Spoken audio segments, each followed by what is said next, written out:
old copper still. The trail to the still wasn't defined like the one that led back to my parents' house. It was rough, tough walking. You were continually dodging around the fallen birch and pine trees and old spruce boughs with all that grain or wheat or corn or barley or horse feed on your shoulders. Worst of it was covering your tracks on the way out. If even a little hint of a trail was showing, a footprint in the snow, a tree moved out of the way, even leaves crunched up, Granny would hammer on you with her wooden spoon. "You're gonna lead them Mounties right to it," she'd yell.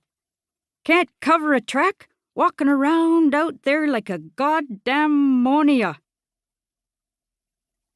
At night, we'd sit around the wood-burning stove drinking spruce needle tea from the cast-iron pot permanently steeping on top of the stove. My night tasks were to make sure that pot was permanently full of water by melting snow in it and adding cups of spruce needles Granny had dried out during the summer. My other task was to place the beads on or thread Granny's beading needle. In the last few years, her hands had taken to shaking and she couldn't do either anymore. But once I got those on there for her, she'd be flying through the tanned moosehide creating elaborate floral designs. While she beaded, she'd tell stories of the land and all our relations that lived here with us. She told me about where mosquitoes come from and why you should never trust a government official, a banker, or a Mountie. She talked about long, lean months in the winter when her, my mother, and Uncle Jim wouldn't have anything to eat except for the donations from some of the neighbor families who were also on the verge of starving. How she would have to do the hunting since there wasn't a man around to go get deer, birds, or moose.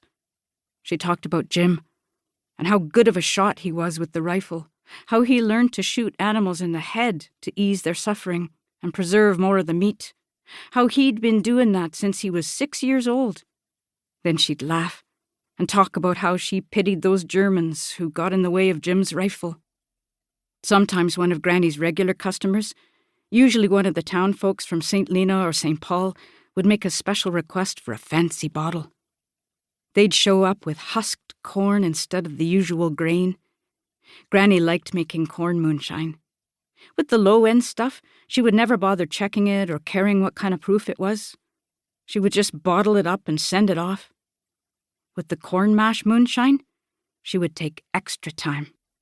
She'd wait until the dog's head got going, about a week after the mash first got cooking, watching for the large single bubbles coming up every 20 to 30 seconds. She'd slop it back, pouring it onto itself to kick out the cap from the still. Then she'd wait another 3 days until she really got shining. When she figured it was done, she'd fill half a jar from the still, take it in her right hand, and hit the wrinkled palm of her left hand with the jar 3 times. Not 4 times, not 2 times, but 3 times. She'd turn the jar on its side, and the shine would separate into 3 consistent pools, if it had been done right. "Hundo 3 proof, looking good." She'd take a little sip. She never drank the shine, would just take a sip, a tablespoon's worth, to check the flavoring. "Oh, she's good, my girl. Let's get this bottled up and out of here." Granny and her husband were both little kids when the Canadian government dissolved the Papaschase First Nation. All the band members had been off hunting or at the fort, and the Mounties and the Indian agent took advantage of that and declared the First Nation null and void. When her family tried to go back to their shacks to get some supplies, the Mounties were already there, and everything was up in flames. Granny fled with her family to the bush north of St. Lena, Alberta. She lived there, married a man from Papaschase whose family also fled to the bush. The 2 of them started having kids, but then Granny's husband up and died one day.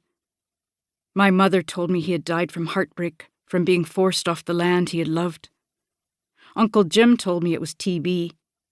Either way, Granny never talked about her husband, and she never talked about the Papaschase land she had grown up on.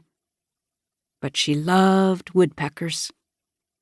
Any time a woodpecker would be hanging around the cabin, she would spend all day rolling handmade cigarettes, drinking tea, and watching the bird work its way around a white